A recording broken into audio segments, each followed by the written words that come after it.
What's going on, guys? Welcome to another episode of the It Doesn't Matter podcast. Today, I'm not Papi Platano. I am A Truth. And the man up top, we got Strap Facts John Lee. What up? We also have B to the D to the C Cool. And the host of the show, the notorious Dom. Boom. Well, today, what we gonna do tonight, baby? We gonna talk tonight. Tonight we're gonna take it back to 2019, John's favorite time in wrestling. We're gonna take it to Saudi Arabia, Jeddah, Saudi Arabia. We're gonna talk about WWE Super Showdown. A-Rab money, that Tony Khan, Nick Khan money. Yeah. First and foremost, we're gonna just address the elephant in the room. We recently seen that R-Truth was released, and it's really just shocked the whole wrestling world.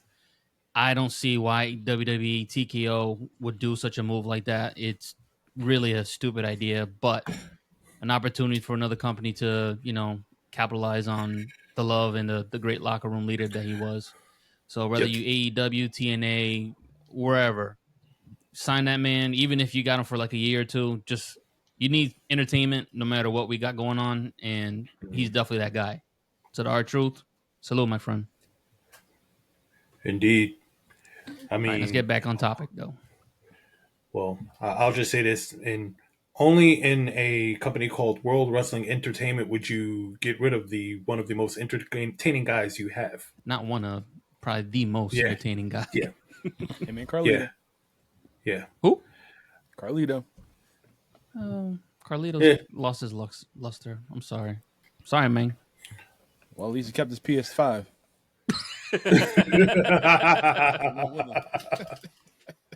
I love him for that. Oh, Carl. Yeah.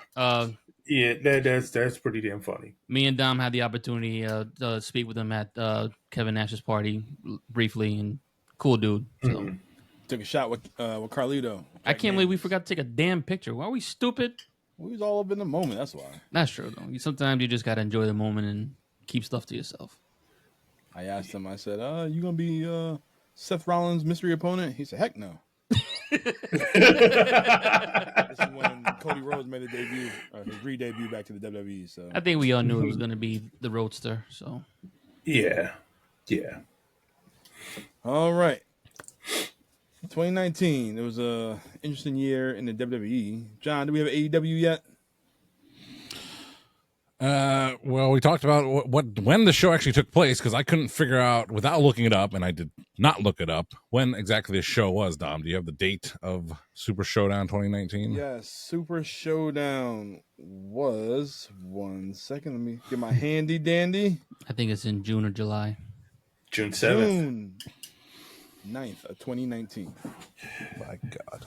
So I believe AEW probably just had a pay-per-view, Double or Nothing.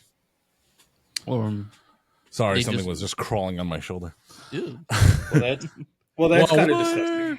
What I was going to do was I was going to tie this together. Is that Dom asked the question if AEW was in existence? I was going to say we just covered the show that was in existence, Double or Nothing 2019. So yes, AEW was somewhat in existence at this time, but they had only just done a pay-per-view that the It Doesn't Matter podcast just reviewed not too long ago, Double or Nothing 2019. So this show took place about a month or so after that, but there was no Dynamite, there's no Collision, Rampage, nothing of the sort.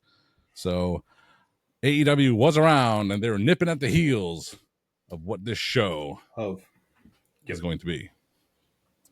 All right, well, we got Michael Cole, Corey Graves, and Renee Young on commentary. In our opening matches for the Universal Championship, we have that lone wolf, that former general manager, that guy, Baron Corbin, taking on Seth frickin' Rollins, known as the Beast Slayer.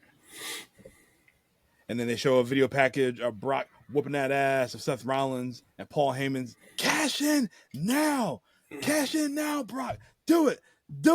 But Brock said, no, Friday, which is today, Super Showdown. That's when he's going to go cash in.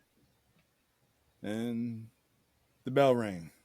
First of all, I didn't like Baron Corbin at this time with that damn. Oh, dress the dress outfit. the Chili's waiter outfit. Chili's. I never liked that version.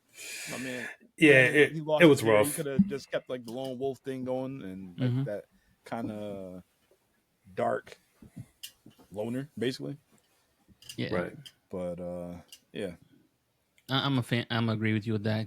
I'm not a fan of someone wrestling all the time in a dress suit. It's like, come on, man. You know, invest in some tights or something. Like, I mean, you look good with the dress clothes, but you're not using that to wrestle. Are you serious? That was a Right. bad look in my opinion. But it is what it is. he probably wanted an alternate costume for WWE 2K. God. Oh man! All right, well, basically this match right here, Corbin had his time to shine in this match, but he kept getting in the face of referee John Cone. That should have been a 3 count. Should have been a 3 count. No, it's not. He's pushing the ref, and the ref basically had enough. He pushed him back, and Seth basically beat him with a roll up. Corbin's pissed off and hit him with the end of days, and here we go. Here comes the beast, Boombox Brock.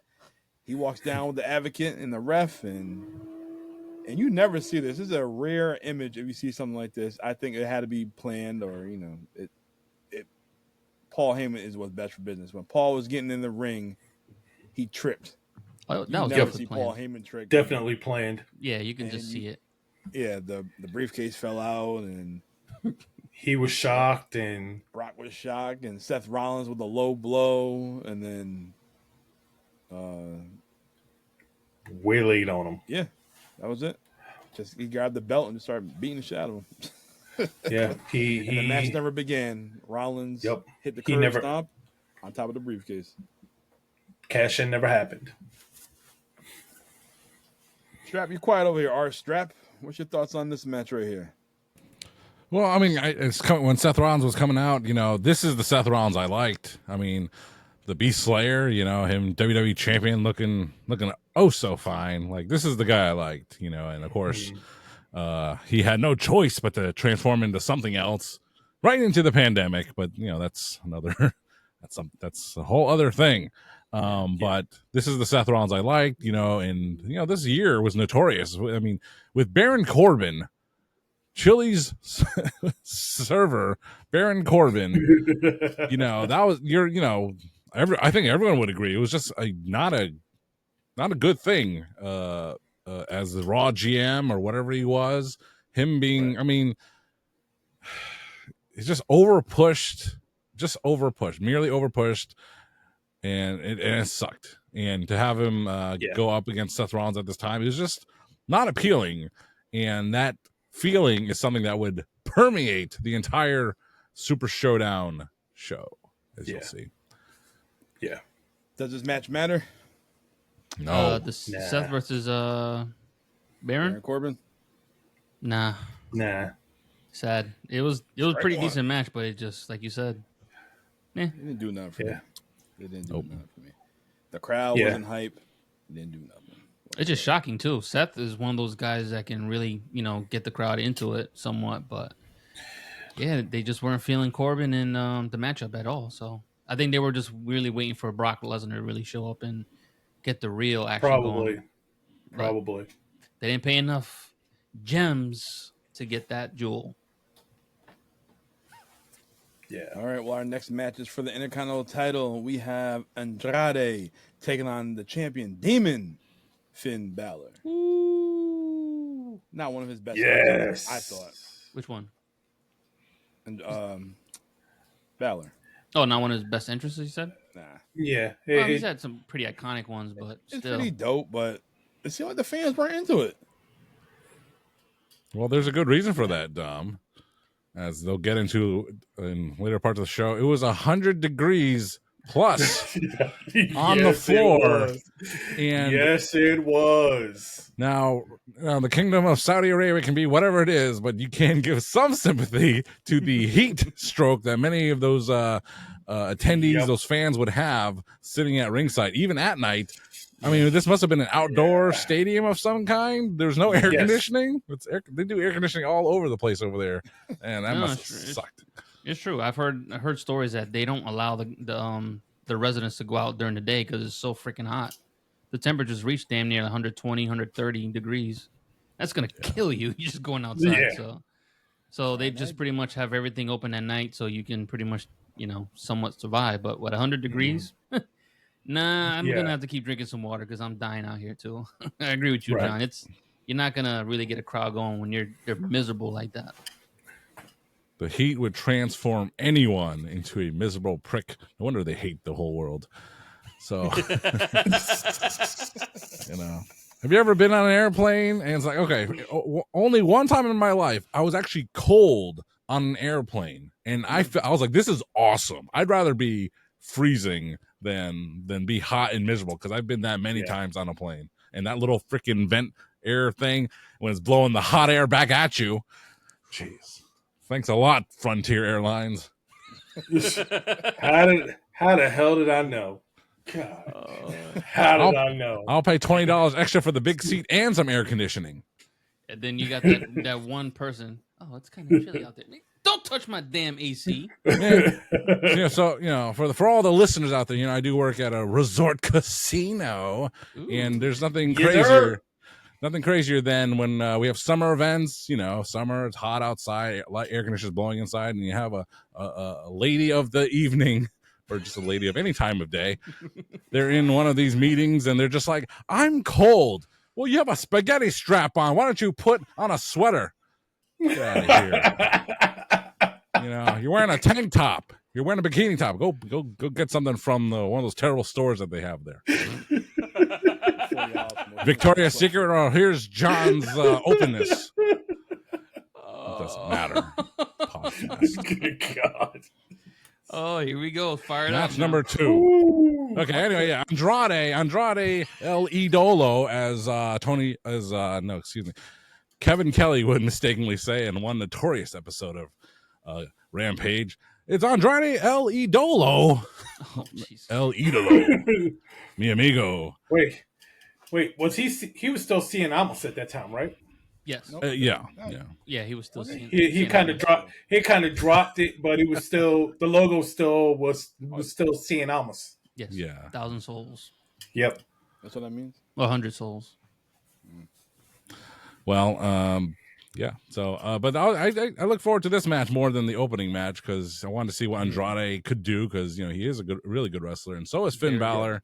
Yes. But maybe the heat stroke got to them too, because it was just okay. It wasn't bad necessarily, but it was all right. It didn't really impress me too much. I mean, to me, Andrade's best WWE/NXT match was him and Johnny Gargano at an NXT show for the championship.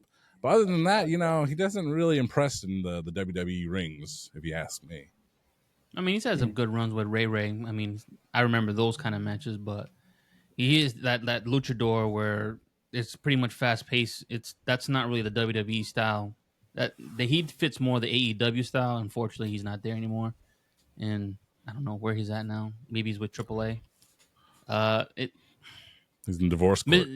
Yeah, that too. Mismanagement, in my opinion, on any company with this guy. He's a good-looking dude, can wrestle. He can talk if given the opportunity, but just not pushed the right way, and he should be a main eventer, in my opinion. Oh yeah, he's real good. Yeah. And I don't want to hear this BS that Vince didn't want to push him because he doesn't know English. Go fuck yourself. Vince doesn't know what a burrito is. Goddamn translator. You're doing it now. Do you know how many people have been pushed in WWE that talk like they had marbles in their mouth over the years? Mm-hmm. You leave JR alone. So I definitely don't want to hear that that's the reason why they didn't push him. Yeah, that sounds like a lot of BS to me. They pushed Giant Gonzalez. And Rob Bartlett. And I always say one of the hardest communities to get in wrestling is the Hispanic culture. Like that Right. community is very difficult. It's very localized for the most part. It's like southeast, no southwest and Texas area. That's where you really want to focus on that Hispanic market. But Mhm. someone like El Idolo, he's basically like a younger version of Eddie, not with all the charisma, but he's got similar charisma. He can talk. He can wrestle. He can do it all. It just wasn't given the opportunity, unfortunately. So that me personally, I would have capitalized on that, especially Andrade. I'm not gonna continue because I'm gonna get pissed. Damn this fucking heat. All right, well, the match was pretty decent. Maybe the heat was a major, reason Yeah, it looked why like the they were fans are really conserving. into it. But Finn Balor, he got the win. The Demon got the win. Yep. Decent match. I wish they would have opened the show with that match over Seth. Could have Seth maybe number 2. Swap him. Agreed. And my thing is too, if you're gonna tease Brock, I would have teased it a little bit longer. Don't do it right away. But knowing how Brock is, I don't get paid by the hour. I get paid by my appearance. I'm in and out. Mhm. Screw it. That's it. All right. Well, our next match, we have the big dog Roman Reigns taking on the best in the world,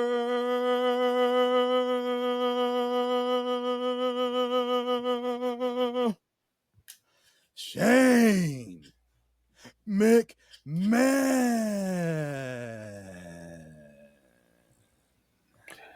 Yeah. That facts. CM Punk considering himself the best in the world, but everybody knows Shane McMahon is the best in the world. Can you give us a recap of how Shane became the best in the world? Well, WWE loves throwing out theme pay-per-views for the Saudi Arabia folk, and one of them was to have a best in the world tournament. I think Dolph Ziggler made it pretty far in that one. I could be mistaken on that, but it was all a farce. It was all a farce by the McMahon family, because Shane McMahon would just wiggle his way in there and He beat the Miz. Yeah, I think he replaced the Miz. Yeah, something like that. some BS like that. It was just, it's like having, the greatest Royal Rumble winner, it was Braun Strowman, but what if it was, Drew Carey? It's like, what? Gee, really?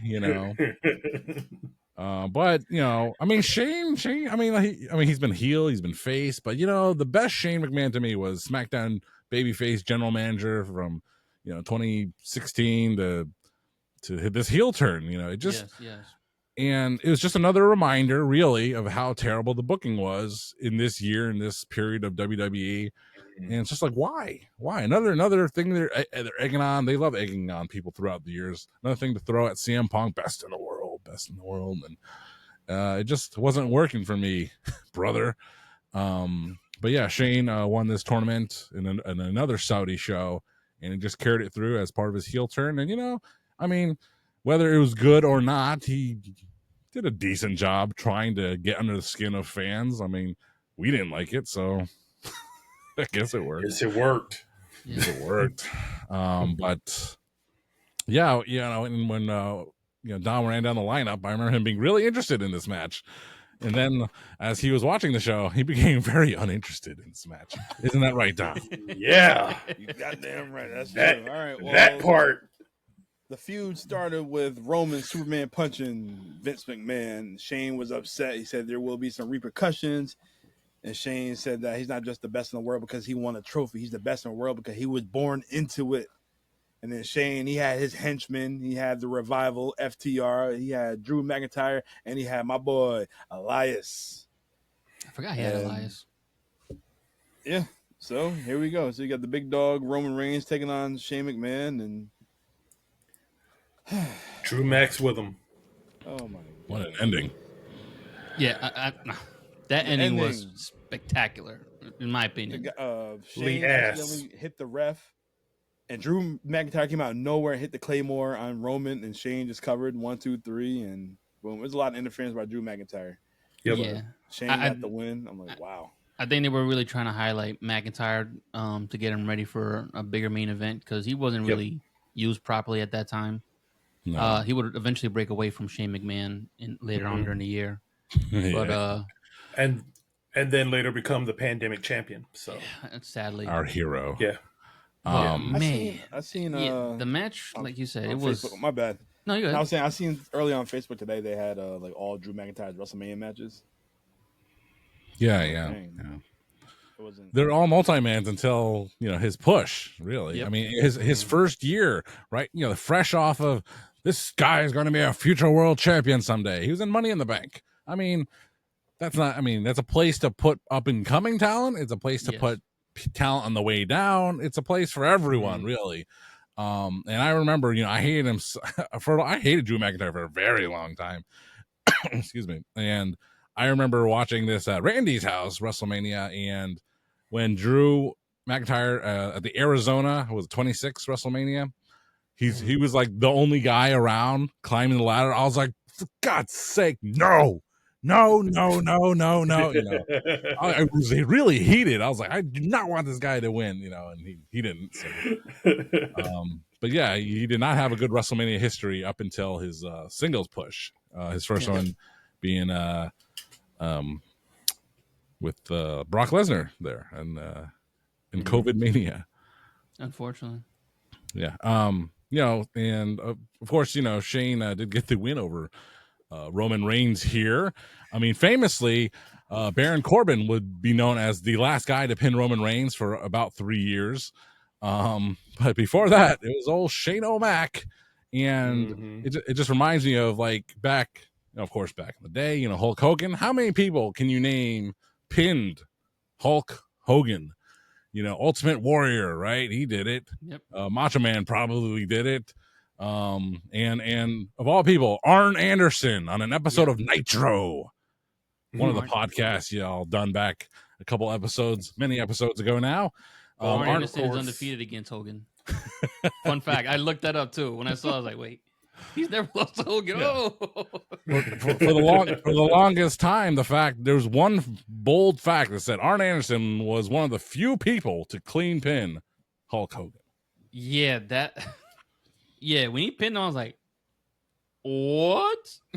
Spine buster, buddy. I love Arn, man. Shane O'Mac, one of the few people. Well, there's actually probably a lot of people in the big dog days. But to say it now, it's a big deal. Shane McMahon pinned Roman Reigns. Yeah. Like you guys said, that match wasn't anything worth the while. Too much interference, a lot of hoopla. But that ending was spot on, spectacular, in my opinion. It was the perfect blend of like, boop, interference, get a little quick distraction, bang, 1, 2, 3. And it was basically a setup for Drew McIntyre for the future because he can hit that Claymore out of nowhere. Yep. I mean, it certainly set up Drew Mac and Roman's match at Stomping Grounds. So definitely set that up. What was fascinating to me was looking at Roman Reigns is just how different he looked as a big dog than he does as a tribal chief. He's just like night and day. Yeah. It's just literally night and day. That freaking vest, man. Yeah, that was a death sentence, man. Were they selling that on the WWE shop? They were selling. Yeah, they were selling. Oh shit! Hell no. Yeah, they were selling the version with his logo on it. Yeah. So they did have that up there for a while. I mean, I did think about buying the Roman gloves, the Superman punch gloves, but I realized I'm 40. Ha ha ha! If you want it, all you gotta do is go to Abel's old house. He had it. What gloves? Look, I'm not gonna say shit because I had the AJ gloves for a minute, so I'm not saying shit. Hey, it's all in good fun around here. It doesn't matter podcast. Wait, what kind of gloves are you talking about? AJ Styles, the Roman splint. Oh, you fucking.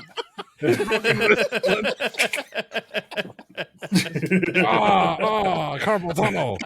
Leave that. I forgot about that.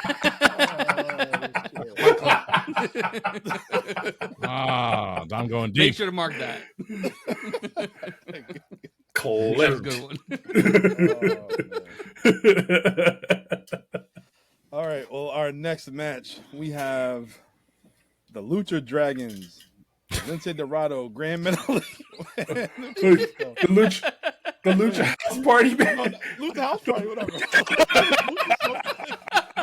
Lucha something. Nobody fucking cares. Let's just say this is a skippable match. Yeah. Fast forward. Yeah. They took on Lars Sullivan, and BDC, you want to tell people who Lars Sullivan is? Lars Sullivan was this dude who just weirdly big dude who they ended up finding out he was racist and doing some G porn or some G corn behind the scenes and some old other crazy shit. And he just when he was gonna get pushed, he ended up getting pushed right out the company. Literally. Yeah, like the dude had these ridiculous size hands, and Yeah, he did. he was really jacked for his size, and actually was a brainiac. Was actually a smart guy, which then makes you wonder how he got in all the shit that he got into that led to him being leaving the company. So that's Lars Sullivan for you. Big dude. Did any of y'all think he had potential? Yeah, I mean, granted, in NXT, he had those injuries with the knees. Yeah. Once he got away from that, and from what I seen, I said, "Oh, this maybe like a big monster, maybe 3-4 years tops." I think they were onto something by making him a monster who was actually quite intelligent, because it was something you never saw at that point. Like, he was actually this guy who was like this big behemoth and could wreck shop and cause a whole lot of damage, but the dude was smart too and could actually talk, even if he was about as charismatic as a 2x4. But he could talk, and it was something that they hadn't done before. I thought it would have worked for him, but like I said, everything else came into play.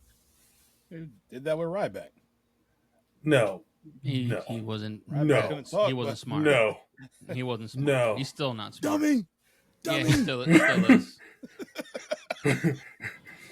If so wins the match, I'll retire. Every time you bring him up, I see him in that Ninja Turtle costume. Please do not bring him up again. The pre-show champion. Oh shit. The pre-show champion. His legacy is more like, a combination between Ludwig Borga and Mike Knox, if you ask me. I always thought it was weird when you have these big hulking guys or whatever, and they come out in a knee brace. I'm like, oh, so you're big and bad, but you got a bad knee. And you're hurt. Yep. You're hurt. I never liked Lars Sullivan. I didn't get it. He's supposed to be, like the big agromegalian kind of dude. And it's like, I don't think he's that impressive physically. I don't think he's that impressive, like a monster. Like, he doesn't look that scary. No, different. Yeah, so he was just massively wide and hulking, and as I said, the big thing was the fact that his hands could like palm most people's heads. I think that was the big play on him. He would also be a guy who it was. I mean, you could blame the other guy too, but Aleister Black defending the NXT title against this guy, he went for his finisher, the Black Mass, totally whiffed it, totally missed. Yeah, and that's the finish. Aleister Black, you should have nailed him right, stiffed him, because I heard he likes that sort of thing behind the scenes and on camera. Wow. Lars Sullivan. Yeah, that was gonna be there. Got another one. Lars Sullivan, go fuck yourself. Probably this match doesn't matter. This match doesn't matter. No. Nothing special whatsoever. Lucha House Party got abused. They all got pissed off, and they triple team Lars, and they get DQ'd.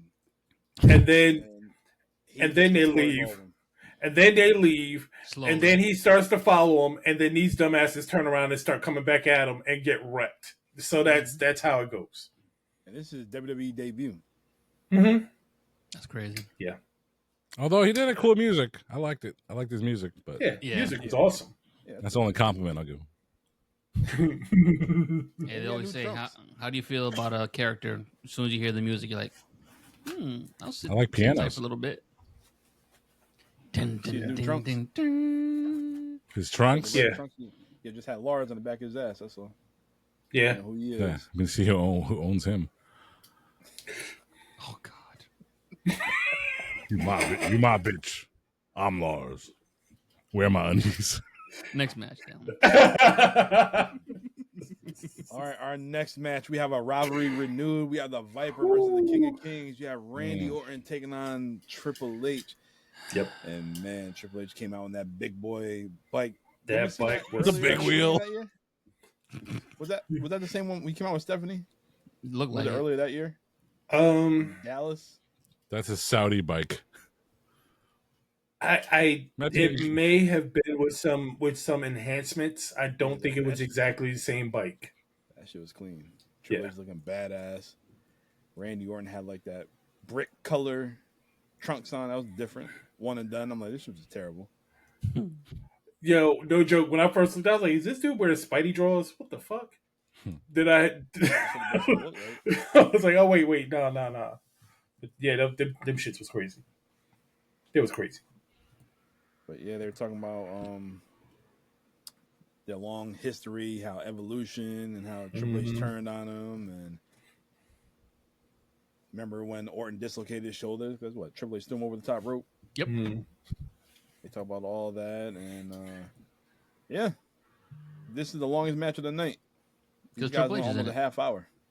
Yep. Start off slow.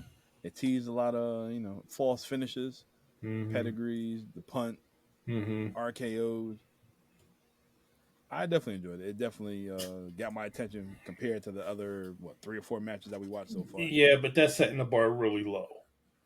Yeah, Wait till the main event. It is true, but it definitely was a good match. And I was just curious to see how this started all over. Did they just want a big match, big name match on it, or? I mean, that's their excuse. I mean, they always say the Saudi, one of the members of the Saudi family really likes such and such. It's kind of like, is someone texting Triple H or Nick Khan or something like that? It's like, hey, I really like this. And, rumors are that of many people, they like wrestling that they saw years ago, like the Attitude Era, Right. So that's why you'd randomly see JR and the King in Saudi Arabia. It's like, that's great. That's what, I mean, all this Saudi blood money, it's good for something. It's making things happen that otherwise wouldn't happen. So it's like, I really like the guy with the cowboy hat and the crown. All right, there's King and JR. I want to see Triple H. I remember him. And who's another big guy? Oh, how about Randy Orton? It's like, okay.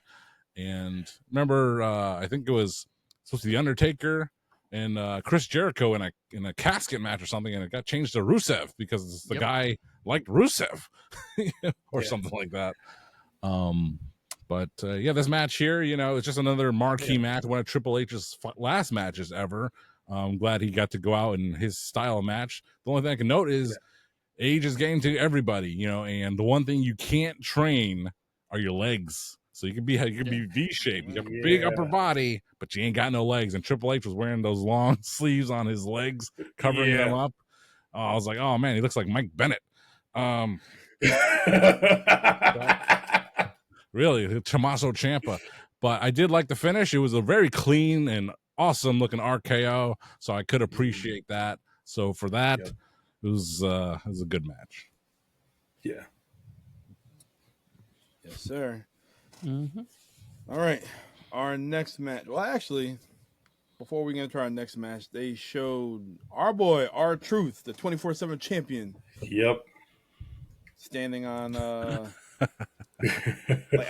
the airplane. Yep. Oh, I like this segment on the tarmac. Then Jinder Mahal came out there with the referee, and boom, he's the new 24/7 champion. And after that, Jinder ran back into the plane and locked himself in the bathroom. It was 2-3 o'clock in the morning, and then he put the blanket over his head. You can't see. R-Truth is peeping, just looking, and you just see Mojo Rawley just looking at R-Truth. What the hell's going on here? And then R-Truth with the referee, he found Jinder, and he just pinned him, just climbed on top of him, just pinned him. Then he ran upstairs. Oh, it was funny. It was hilarious. Classic. The thing I like most about it was just trying to get a look at the airplane that they were flying in and trying to get the layout, because that's my new thing to do, is just look at travel and look at airplanes and flying and all that stuff. So I was like, ooh, what configuration is it in? Oh, 2 seats here, 2 seats there. I'm crazy. So that's why I like the segment, because that's what I was looking at. And also the 24/7 stuff. Stimulator game you can play. Simulator game. I prefer the first thing you said. Well, now. Okay, Lars. This conversation has escalated way too quickly for me. And that's what's up. That's right. Unfortunately. All right, our next match, we have two big meaty men slapping meat. We have Bobby Lashley taking on Braun Strowman, and Bobby Lashley looked phenomenal at this time. Yeah, he did. Yep. And they start off the match. They do a test of strength, and then Braun looked pretty impressive, showing off his agility, and Bobby too. Which is it was something we talked about in past episodes. How Braun, when you get him against somebody who can kind of go with him, he can start to show these things off. Yeah, the perfect example. Told you, man. I'd rather take him over whoever it was you picked. I forget who it was. Some other Ryback. Yeah, fuck Ryback, please. Good old Skip Sheffield. I really like this match too. You know, is big meaty men. You know, Braun is the perfect guy for that. Bobby Lashley is the perfect guy for that. So for them to go head to head. You know, I mean, you're talking about the Triple H, Randy Orton, you know, being a really good match, but kind of slow and methodical. Man, this was the opposite of that. So I like this match better. So this is my jam right here. Lashley and Braun the Strowman. Yeah, this was definitely the type of match where just all action, no bull, and just literally two bulls in the ring. Just no breaks. Oh, gas, no breaks. Exactly. Yeah, well, Braun Strowman, he gets the win after 2 power slams. The right guy won, in my opinion. Bobby didn't really need that. I mean, Strowman at that time was on a trajectory to continue going up, and oh man, guys that you thought were protected, man. You know, Roman taking a big L, Lashley taking a big L was not a good year for these two guys. That's for sure. No. Yep. Oh, how the turntables would turn, because the very next year they'd rule the WWE as WWE and Universal Champions. That's crazy. Yes, they were. Sort of. Yeah. All right, next match is for the WWE title. We have Kofi Kingston, your champ, taking on Dolph Ziggler. It should have been me. It should have been me. I don't know. I didn't like that. You had your that chance, time Dolph, period with Dolph. times. I'm like, oh, jeez. Oh, man. Dolph can be a heel, but I just feel like he's better as a babyface. Well, I think at this point we pretty much had seen this version of heel Ziggler before, so we were pretty much over it at this point. Because every time he was heel, he was essentially the same guy. So it was like, okay, we're back here again. Here we go. The whiny brat that didn't get his way. Yeah. Right. I mean, you just want to talk about a weak challenger.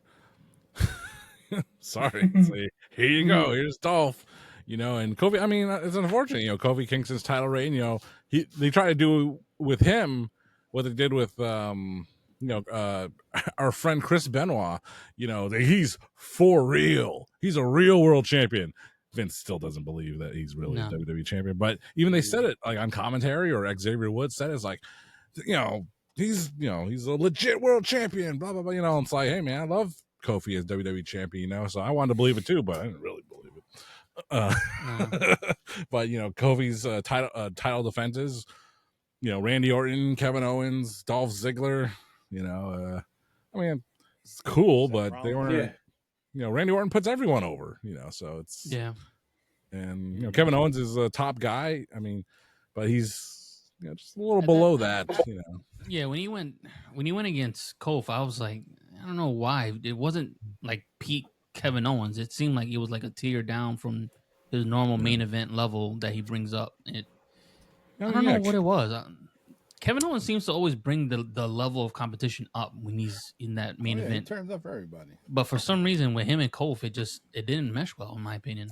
Well, he took over Big E's spot. Remember he was the Big O for a time. So and it was all right. It was all right. But Kevin Owens has had a very up and down career in WWE. But I mean, his best stuff would be yet to come. Right now, he's injured right now, but now he's a certified WrestleMania main eventer, man, 2 times. So take that, Phil Brooks, 1-time main eventer. But I digress, Cole. I digress. All right. Well, Xavier Woods with the assist to help Kofi with the win. Kofi got hit the Trouble in Paradise 1, 2, 3, and Kofi retains the title. Kofi's a cheater. He ain't no clean champion. He's nasty. Everybody paid tribute to R-Truth on Twitter and whatnot. Kofi, he wrote, "That's what's up." ... Have y'all think? Still being a heel. Yeah, but I don't. Don't forget, former tag champs. Them too. I know. Yep. I will say this: watching a New Day perform, I don't miss this version of New Day now. This is the New Day. I don't miss this version of them anymore. Like, I thought that I would see them and it would just be some like nostalgia would pop up and I would just be like, oh my God, it's so good to see that. I don't miss this version of New Day. Well, I agree with you there. When they did his entrance and they're throwing out pancakes, I'm like, Jesus Christ, that sucked. It was fun for like a month. All before COVID. Oh. You want peak New Day. It's that summer of 2015, and they sung I don't know what song they sung, but they cut it out of the WWE Network. But when they were heels transitioning into faces, and they had their first long run with the tag team titles, like that's peak New Day, of course. Yes. So this is just their rewards for doing so well the previous years, man. I want to know what their merchandise numbers were during that period, man. They had to be like the top 5 all the time for like 4 years in a row. Oh yeah. Yeah, because the rumor was they wanted to break them up a couple times, but they were like, "We're not doing that." There's not too many of those dildos on the head that Lars Sullivan keeps stealing. Didn't someone we know on this podcast have one of that? I had oh one. boy! I don't know my shit. Somebody took my shit. It's probably in the top drawer. Oh, I was just getting ready to say that. Oh my! Oh my! Behave. It lights up. Look, Dom. Me and the producer Booby had one. What a name! What a talent! He had it. What a one-time producer. Uh-oh. Breaking news. What a doorman. Dom has John Lee. Your WWE shop NXT. order? That's all I got. All I got to say, watch NXT. What's that? Watch NXT. New debut. Mm-hmm. all right. You At the did time on of this NXT. recording, it's Tuesday night. So breaking news has already been broken by the time Might this be is in out. June, but it's Mariah May. Oh, we knew that. What's her new name? Somebody called her Mariah March. She kept the name Mariah May. No, they'll change it even if she did They'll debut change with it. it. Remember they give Ricky Starks no name in the beginning? Oh, Oh yeah, my that's God, true. it's Ricky Singh. him! It's him! Yeah, as we talked about, it's like she did, or I talked about somewhere. She did a tremendous job, a great job, Mariah May, but I just couldn't see her outside of that feud with Tony Storm. She was so attached to it. It's like she was only in AEW to do that one angle, and then she was out. And there's not necessarily anything wrong with that. I did think her title reign was kind of a little dull. But it wasn't good. It was because of her. She did a great job, but it was very one note, if you ask me. But that's NXT, not Super Showdown 2019. All right. Our next match, BDC's favorite match, the 50-man Battle Royale. Oh, Man, whatever. Shoot. You saw Carl Anderson sleeping on the plane. He was the third one out. Jesus, what a payday! I skipped this and got to the end. All that wrestling still left early. Well, you got your key guys in here. You have the guys that made it interesting. You know they're gonna, be one of your final four. You have The Miz, Samoa Joe, Cesaro, Titus O'Neil. Titus runs out there and taking a sweet time. Oh, nope. The only guys that got entrances. Not slipping. Yep. Hey, Dom, I out there talking that crap. I wish this was a New Japan Battle Royal 50 man, and you'd read all the names. I would have loved to hear that. Subi, Majoku. Oh, yeah. let me see something. I'm literally looking. Do you want that with an egg roll? No soy sauce. I'm literally looking at the list of names. Yes. And it is a who's who of who's not here anymore. Oh, yeah. That's why they got fired. Pretty much the higher roster. There's one guy in there, I didn't know who it was. Who? Who the hell is this dude? There was somebody in that match, I did not know who it was. All right, there we go. So we have EC3, Sonal Singh, Samir Singh, Carl Anderson, Eric Young, Humberto, Mike Kanellis, Luke Gallows, Heath Slater, Curtis Axel, Wake me up when you get to Oni 25. Lorcan, Tozawa, Bo Dallas, No Way Jose, Mojo Rawley, the Brian Kendrick, Drew Gulak, Tony Nese, Tucker, Akam, Razor, Ivar, Eric, Titus O'Neil, Buddy Murphy, Shelton Benjamin, Zack Ryder, Kurt Hawkins, AEW Chad Gable, Paulo Cruz, Jinder Mahal, Otis, Xavier Woods, Rowan, Jay Uso, Jimmy Uso, Dash Wilder, Scott Dawson, Matt Hardy, Cedric. Damn, Matt Hardy was in that shit? Yeah. Mm-hmm. Yes, he was. Damn. Nakamura, Sin Cara, Rusev, Bobby Roode, Miz, Mojo, Ali, Ricochet, and Cesaro. Okay, maybe that was 13 names out of 50 that's still there. that are still there. 13 out of 51 because Mansoor was number 51 apparently. Oh, man. Sore. How the hell he sneak in there at 51? He was in that. He was in the beginning. Home country. He had home country. He was going to get in there. Oh, I know that. He's doing very well in Ring of Honor. Yes, boy. Yeah. I ain't gonna lie, man. If these guys come around, I gotta go see them. Me and John Boy. We do the polls either. I have to admit I never thought that that they would take off like they did. It just looked like such a weak act in WWE that it really has blown up over in Ring of Honor.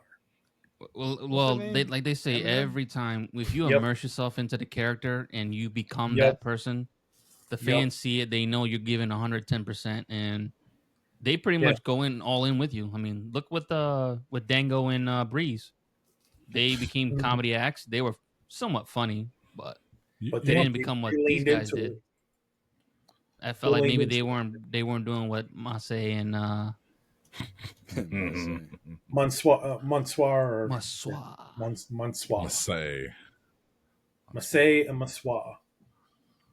Yeah, those guys definitely a good act to follow. Yep. Watch them guys. Yep. John? So this battle royal, waste of time. Waste of time. Yep. That's why I was trying to see if he had any action figures. Mansoor? Who, Mansoor? He does not. Mansoor? Yeah, he does. He does not. He does not. Mansoor. Man, he's so. There's a 3-pack with Rico. There's a Chris Van Vliet podcast to look up him, Mansoor on Van Vliet. Who wants to listen to that one? That was actually pretty good. I listened to that one. Yeah. Those guys are freaking hilarious. Hey, they're over. Mansoor with the win. That was the loudest pop of the night for the hometown boy. Naturally. As it should. All right, but this is the reason why I chose this show right here. We have a dream match. You have the man, one of the faces of WCW. You have my man Goldberg taking on the dead man, the most loyal guy in the WWE of all time, The Undertaker. And that video package, whoo, boy. It was good. It sure will hype you up. It will.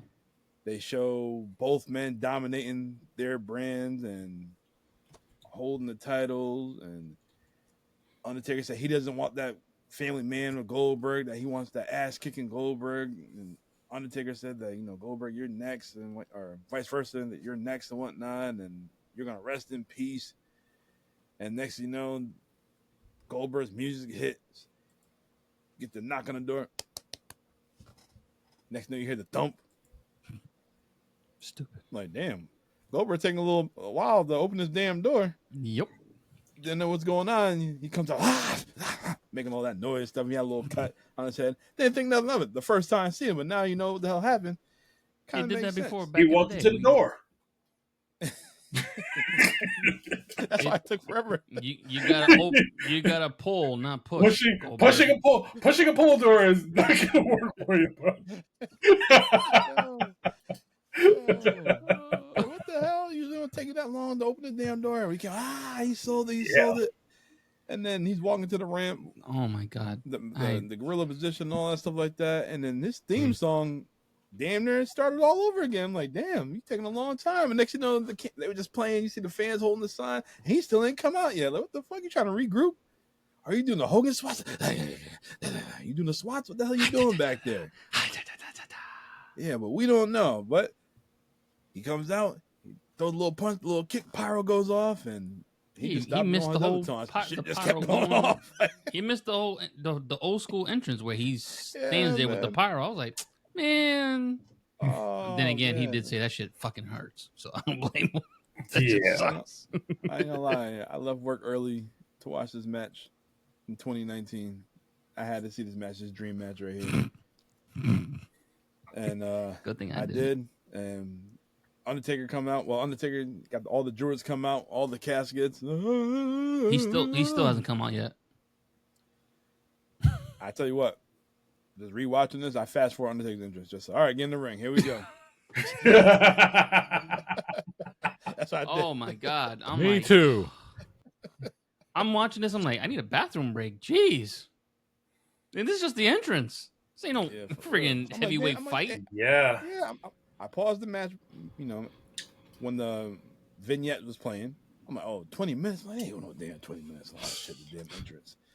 Let me fast forward this shit right quick. Watch Goldberg, Undertaker. Nope, that's it. All right, well, these guys, they square up in the ring. They're staring down at each other, and Goldberg hits Undertaker with a cutthroat. Taker punches him. And then Goldberg spears the hell out of him twice. Undertaker kicks out. Undertaker sits up. And Goldberg looking like, what the fuck? I'm like, okay, here we go. And then Undertaker going for a choke slam. And Goldberg, he just powers out. I'm like, here we go. And then Goldberg, he did one of the moves I used to like back in the day. He did that damn rolling knee bar and calf crusher, whatever the hell you want to call it. It didn't look precise how it looked back in 97. But he messed up. He did it for a big guy. Yeah. Undertaker.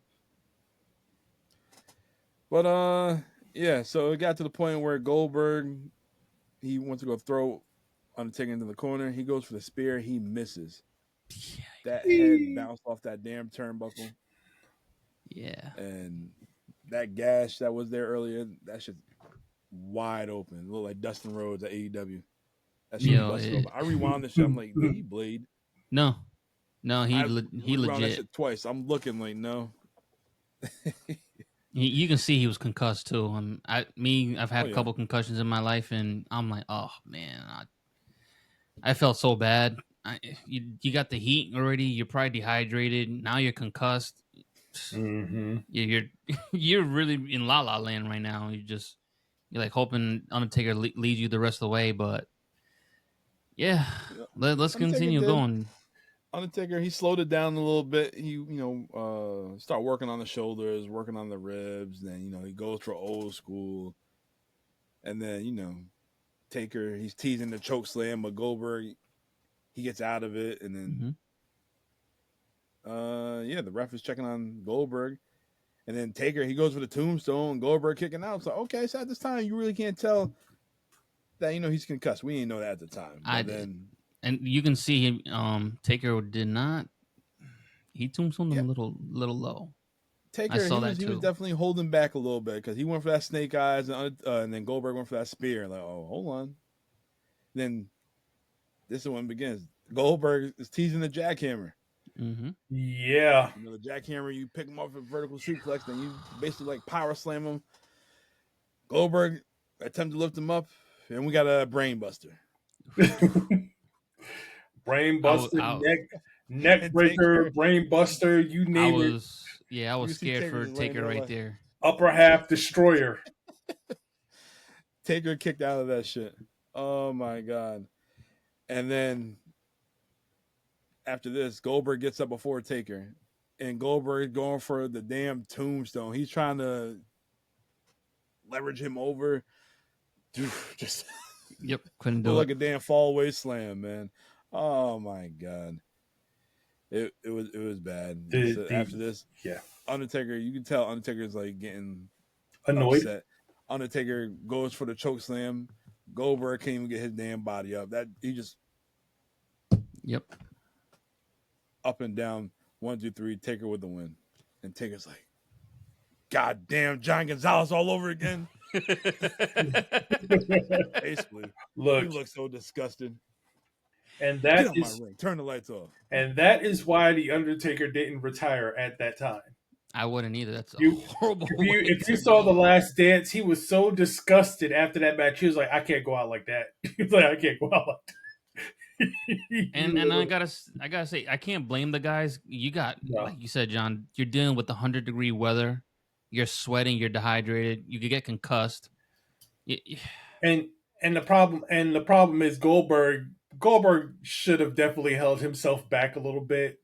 He definitely was trying to go at it at 150% like he normally does, and first off, A for effort. He ain't that guy anymore. And number two, it was hot, and you know he should have pulled back before the match even started. He should have pulled back a little bit. Yeah, he took himself out the frame before the match even started. He literally did. So it was a disaster. It wasn't I was what I hyped was for the match, expecting. and it got cut short. Yep. This match, this match was a crime scene because I have analyzed this match so many damn times. This would probably be the third or fourth time I've watched it. And to be completely honest, the more I watch it, the more I like it. Because the first time you see it, all you can think about is, oh my God, botch. Oh my God, botch. Oh my God, botch. They fucked this up. They fucked that up. Goldberg's concussed. He dropped Taker. Taker couldn't, pick him up for the tombstone. They couldn't do the reversal thing. And all you can see is all the flaws. And that's all I could see. And that's all the match was known for. And totally believe the Undertaker is saying, I don't want this as part of my legacy. But like I said, the more you're exposed to it, the more I was exposed to it. It's kind of like, all right. Well, I already know that stuff. I'm over it. I'm just going to watch it as it is. And it's kind of like, yeah, they botched it, but it's not as big of a deal. It's just everyone botches, And so as it was just a brutal match in all senses of the word. And, I was watching it, like I said, like a crime scene very carefully. It's like allegedly Goldberg first got a little loopy when he did the headbutt on the locker room. And it's like, okay, I'm watching him come out. And it's like, he looks okay. And then throughout the entrances and the first parts of the match, he's like, all right, he's fine. He seems okay. Maybe he got rattled a little bit. But that one spot, the spot I hate the most in every match when people do it, is like the missed, like the post when you get posted. Yeah. I just don't like that spot because it never looks good to me. It just looks really phony. Except this was the shoot. Goldberg got cut. He got knocked out. So maybe it's too real. But he got messed up here, and he just. I was starting to think, I'm like, if Undertaker could see that, he's a smart guy, right? I was like, maybe you throw him out of the ring, and it's like, what do? You're the main event. It's hot as balls. It's a long ass show. How much can you like Owen Hart, when Stone Cold got hurt, he's like, Owen Hart, he realized a little bit, and he's kind of awkwardly like, he's gonna kiss my ass. He's Yep, gonna kiss my ass. And he's playing to the crowd, stalling. And what seems like seconds to the fans, it's hours to Owen Hart in the ring. He's gonna kiss my ass. So what can Undertaker do that? He's gonna kiss my ass. No. There's nothing Undertaker could do to kill time. But I was like, yeah, just throw him out of the ring. I don't know, do something. But he couldn't. He was just stuck. But yeah, I just really wanted to get my thoughts out about this match. I just like everyone else, I critiqued it to all hell when it first happened, but over time I've kind of just put it all aside and try to enjoy it more. And didn't live up to expectations, but hey, such is life. You get disappointed sometimes, right, Dom? Yeah, the show, rewatching it, we'll never watch it again. The show sucked. We got some laughs out of it. We did get some laughs out of it, but it sucked. I'm looking at Dave Meltzer's rating right now. I'm just curious to see. Seth Rollins and Baron Corbin for the Universal Championship, 2.5 stars. I would give it a 3.5. You being generous. Okay, he gave Andrade and Finn 3.2. Excuse me? Should have been a 4. Yeah. Roman and Shane 1.5. That's generous. Here's the juicy one. The Go match ahead. was Next horrible. one. Good ending though. Lars Sullivan getting that dud. Oh, Yeah. What? Gets a dud. a dud. Oh, Dud. -3. Good. What's up? Triple H and Randy Orton 2.2. Oh man, that's rough. And we've seen it so many times. That's probably what it Yeah, is. Sure. I skipped Braun this and match. Bobby. I'm not gonna lie. Braun and Bobby 1.7. 5 stars. Oh, hold on. Yeah, Meltzer. Yeah. You're smoking a little bit. He's sipping on the scissor. Yeah, you that heat got to you too, bro. That's at least a 3. Kofi and Ziggler 2.5. This is why it's one man's opinion. Yep. The Battle Royal a 2.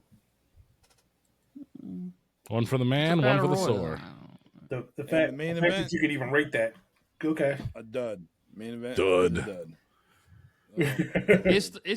The main event started off well, but then the unfortunate mishaps happened, and not their fault. Mistakes happen, and like you said, John, like I thought about it too. It's like if it wasn't for this thing here or there, the match probably would have turned out to be pretty decent. I mean, Taker tried to save it, but unfortunately, he probably looked at it, he's like, I can't save this. He's in dire straits, and if I keep him in here, we're probably both going to get hurt, and we're better off just break it home. So that's probably why he ended it the way he did, because I feel like there was probably like 5 more minutes to the match, but maybe not.